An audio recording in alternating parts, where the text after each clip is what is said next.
Bonjour mes amis, ravi de vous retrouver. Aujourd'hui, nous allons voir comment calculer la moyenne des notes d'une table avec une table dynamique.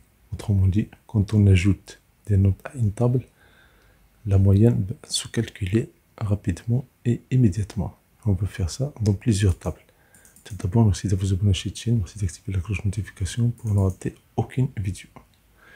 Aujourd'hui, on va calculer avec des astuces utiles les moyennes avec Microsoft Excel. Feuille 1, accueil, vous avez ici examen 1, examen B, et on a average, la moyenne.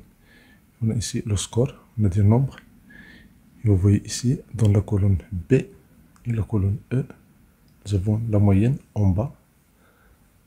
Ce n'est pas faux, mais dans cet exemple-là, on va faire un astuce un peu différent. On va faire la moyenne en haut, au début de la table. Vous allez voir pourquoi. Ça va permettre, quand on saisit des nombres en bas, ça va permettre de calculer la moyenne de façon dynamique. Dans l'average, la moyenne, on a 20% de A plus 80% de B. Supposons que vous avez examen A, examen B. Dans la colonne B, vous avez l'examen A.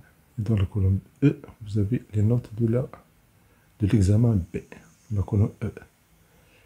Et pour calculer le pourcentage, on prend 1/5, 20% de la moyenne de l'examen A plus 80% de la moyenne B.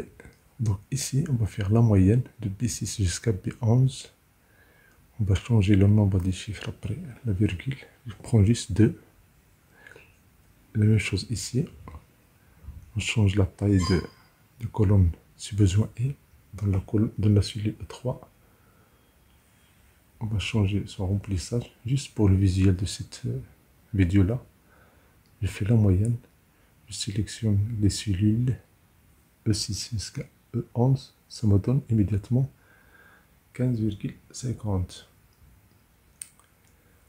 Et voilà, le résultat est fait.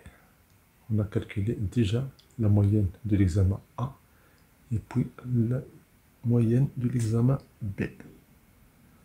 On n'a pas encore calculé la moyenne générale. La moyenne générale, c'est 1/5 de A plus 4/5 de B. On va insérer ici une zone de texte. Vous voyez, ça permet de saisir des données ici sans calculer, sans faire du calcul sur les cellules. Donc on va faire ça dans une autre feuille. Et je change la taille. Je change la taille de la police pour vous montrer les étapes que vous pouvez suivre facilement. N'hésitez pas à faire une pause de la vidéo pour suivre ces étapes-là. Donc on clique sur insertion, on clique sur table. Voilà, si vous le permettez, je vais répéter encore cette phase-là, parce que c'est très important cette phase-là.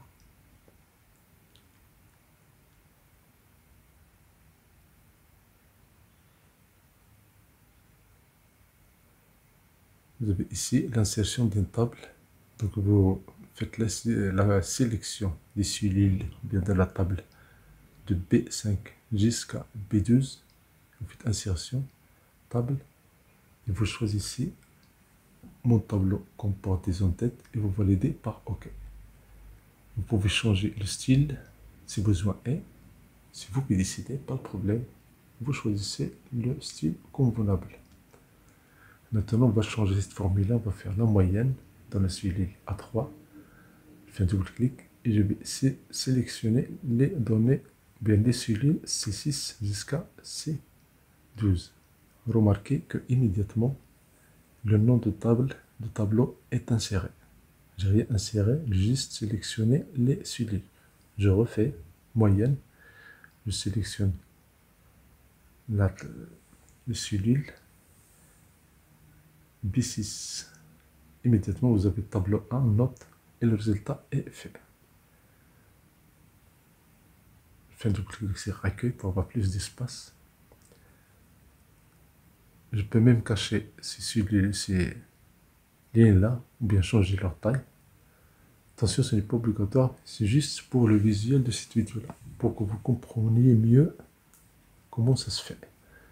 Donc la cellule B12, si je mets 20, immédiatement la moyenne de B3 change. Si j'ajoute encore une note, voilà, c'est très pratique si vous voulez que la formule soit dynamique et calcule la moyenne au fur et à mesure que les notes sont saisies. Donc, si vous saisissez les notes d'une matière, pour le deuxième, troisième, quatrième, immédiatement la formule se calcule. Donc la même chose ici, on va insérer une table, on va créer la formule de calcul. Voilà les étapes. Et attention, dans cet exemple-là, j'ai choisi de faire la moyenne en haut de la table. Mais c'est vous qui décidez, vous pouvez la faire par exemple à côté. Et la même chose pour l'examen B. Je vais faire la même chose pour l'examen B, je vais calculer. Je vais d'abord créer la table, et puis je vais calculer la moyenne. J'enlève la formule E3, je sélectionne c'est celui-là, je vais les vider.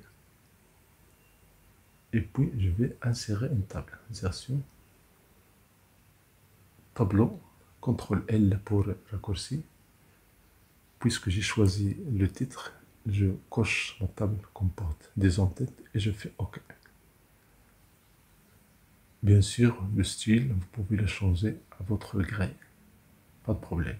Et si vous avez les notes, vous avez ici tableau 2 dans le nom, rien ne vous empêche de le nommer note examen B, mais sans espace. Voilà, note B. Et dans E3, je vais créer la formule. Je vais faire égal. Ou bien je vais cliquer ici. Je vais ici cliquer sur formule. C'est plus rapide. Mais au lieu de l'argument, je vais sélectionner cette partie-là. Et dans la barre de formule, vous voyez note B, immédiatement note. Et c'est 0 divisé par 0 parce qu'il n'y a aucune note. Quand je commence à saisir les notes, la magie se fait rapidement, immédiatement. Et c'est un gain de temps précieux. Ça, c'est pour l'examen A et pour l'examen B.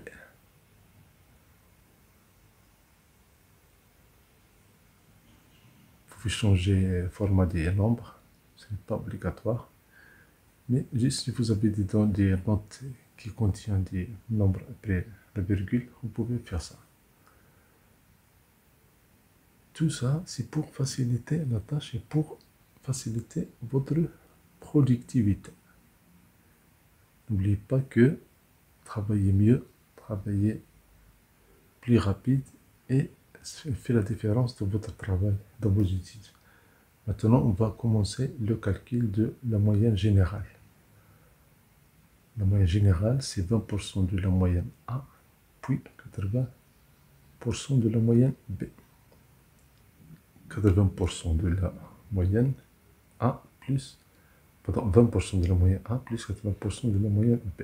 Donc, dans la cellule H1, je vais faire 20% étoile. Étoile, c'est la multiplication dans Excel.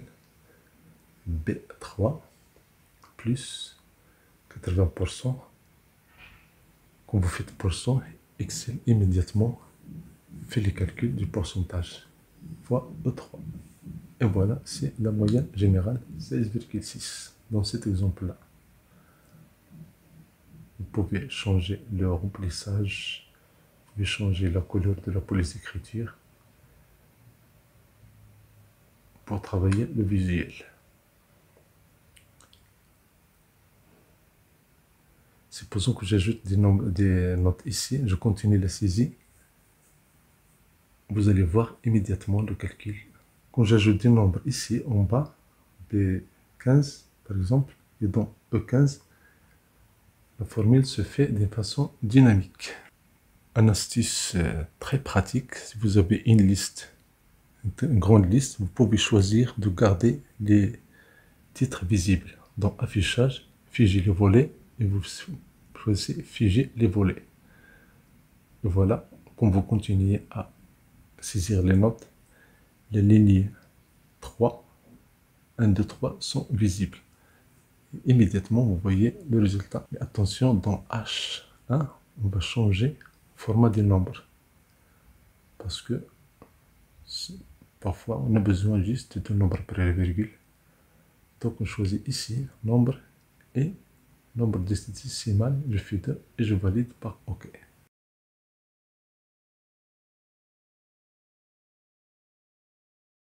Un bonus, si vous avez une décision, si l'average supérieur ou égal à 10 passe, sinon fail. Donc, dans ce cas-là, on va faire une formule qui s'appelle si. Donc, je fais si la H1 inférieur à 10, point virgule, fail entre guillemets parce que c'est texte, point virgule, sinon passe. Et je valide. Voilà, j'ai ici le résultat. J'ai la décision ici que je peux déplacer et la mettre dans G1. Et immédiatement, le résultat se fasse. Et voilà, tout se fasse, par exemple, tout se fasse ici, dans la cellule G1. Je peux libérer les volets, ou bien je peux les figer. Si j'ajoute 18, et puis ici 19,5, la moyenne se calcule immédiatement de l'examen A et de l'examen B et la moyenne générale. Voilà la formule de la cellule G1. Et un bonus, ici encore, vous pouvez ajouter la formule dans le commentaire. Il suffit un clic droit et puis insérer un commentaire et vous faites CTRL V et voilà la formule, elle est affichée, mais dans les commentaires. Quand je passe la souris sur H1, la formule s'affiche. Merci pour votre temps, merci de vous abonner à cette chaîne, merci d'activer la cloche de notification pour ne rater aucune vidéo.